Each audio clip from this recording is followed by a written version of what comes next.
Oi mate, a all-female version of Shuumatsu no Valkyrie has been released with the title Majo Taisen, or Majo Taisen, however you say it, but that is the title of this all-female manga series that just had chapter 1 released. My goal for 2020 was to reach 10,000 subscribers here on YouTube, so be a mad lad and subscribe alongside these other cool things. Now, enjoy the video. So, in summary, based on the first chapter, based on all the research I did, it's a witch battle of 32 fighters where they go for a 1v1 tournament to see who can win this tournament and get a random wish granted. And similar to Record of Ragnarok, they're all like historic figures, and you know, we have the battle of 32 waifus. This is going to be hype. The manga is being released alongside Shuumatsu no Valkyrie in the same magazine, so that's where it's getting all its hype from. That's how I learned about it, from the Shuumatsu no Valkyrie subreddit. If you haven't checked those out, make sure to check out that. But yeah, today I'll just go over chapter 1, and then in a couple days I'll go over who all the fighters are. I'll pop on screen now the name of all the fighters participating in the tournament. So you have characters like Jean the Arc that may be the protagonist, but I have a little theory about this. We'll have to wait to see chapter 2. But as a whole, chapter 1 covered the backstory of Jean the Arc and, you know, the setup for the tournament to begin. And with that, it kind of implies that Jean is the protagonist of the story, but it could be similar to how they do Kengan and Shuumatsu no Valkyrie, where each character, when they have their battle, they have their backstory and they take the role as the protagonist. So I hope it's like that. I hope Jean the Arc was just the first person to get backstory as one of the most known characters in this series, and that maybe next week when we get the first 2 fighters, we get maybe a little bit of backstory for that character. We don't really see the point of view of Jean throughout the whole story. It's more of not having a protagonist, that she was just the first person to represent, but so far it kind of is implying that Jean is the protagonist. But we'll have to see what happens. So it starts off with her backstory. Pretty cool, nothing too major in the, you know, backstory. Backstories aren't really the most important thing for a series like this. We want to see the fights, but yeah, we got to see her fighting in war, and a main character point about her, which is based around how she only takes orders. She doesn't have her own free will based on stuff that happened in her past. We get to see her battling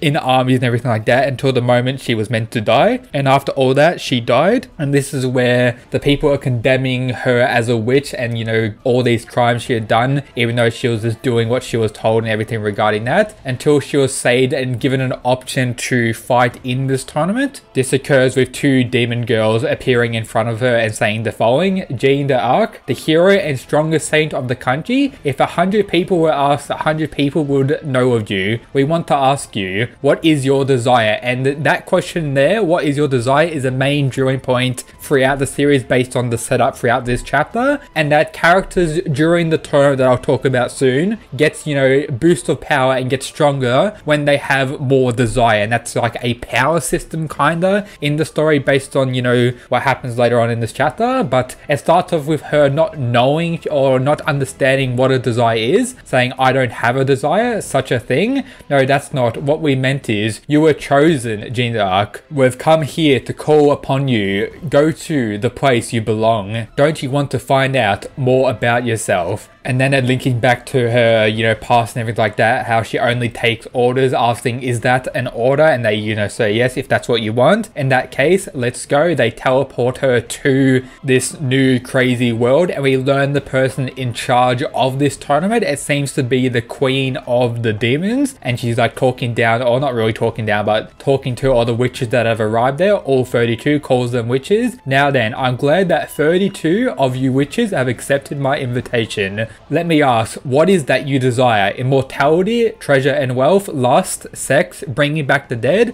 etc, etc, all stuff regarding that. And that's the point of this tournament. The one winner will get what they desire. And this is where we get the power system explanation kinda. Desire is what creates witches. It becomes their power. You witches will devour each other and grow bigger. Witches kill each other. There will only be one survivor. This fight exists to simply satisfy my greed. So pretty much the queen of the demons wants you know, a fun show to watch, and is willing to make a desire or wish come true for one of these witches who wins this tournament. And then shortly after in the chapter we get an explanation explanation of the tournament. It has a title which is Walpurgis. I believe I may have butchered that, but that's the title I see here. It's a series of one-on-ones to the death between the witches, and only one winner will survive. In other words, this is a way to find the strongest desire out of all the witches, namely a sudden elimination deathmatch tournament, and it will be the strongest witch who wins the tournament. The founder of Walpurgis, the demon queen who transcends all things. With her power, a desire can be granted. However, this is not just a matter of life and death. Normally the loser will still exist. Your souls are supposed to reincarnate and born into a new life. That's the, the main convention of this world. But if you die in this tournament or in a one-on-one battle, your soul doesn't get reincarnated and it spends eternity in this, realm, or completely disappears. And that's the risk they have to pay to enter this tournament and,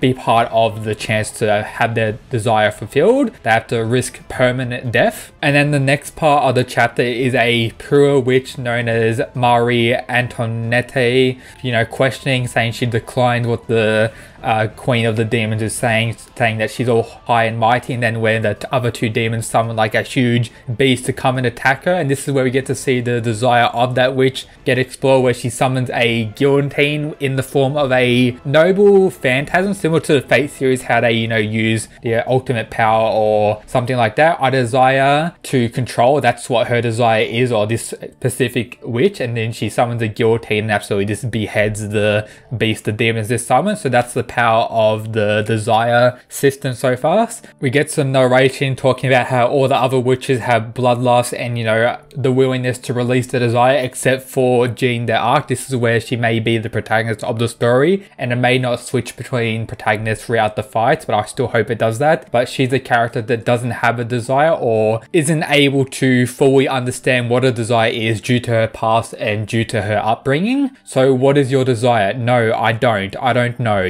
If you keep that up, you'll die soon. This is where we get to see another witch known as the Mighty Witch, Tomo Gozen. Pretty cool. I'll purge you, little one. So cool interaction between the witches. And then we get to see the actual bracket of the tournament. I'll talk about this in my all the characters video, but in the first round, we seem to have Tomo Gozen versus Elizabeth Bafori. And then before the chapter ends, we get some of the two demons that, teleported Jeanne here, questioning her not really being a witch because she is desireless. And this is where the Queen of the Demons says the following: you two, you truly don't know anything. Desireless Jeanne d'Arc, to be a witch, she has the most repulsive desire. Desire faces off with desire in an eat or eaten show, raising the curtain on the tournament. So yep, that is the first chapter and everything we know so far about this new tournament manga series. All female waifu to the death tournament. Can't wait to see more chapters. Hopefully you enjoyed today's video. If you check this series out, let me know your thoughts of it down in the comments. I believe it's monthly chapters like Shuumatsu no Valkyrie, so I may be covering this series on my channel as well. But yep, that's it guys. Peace.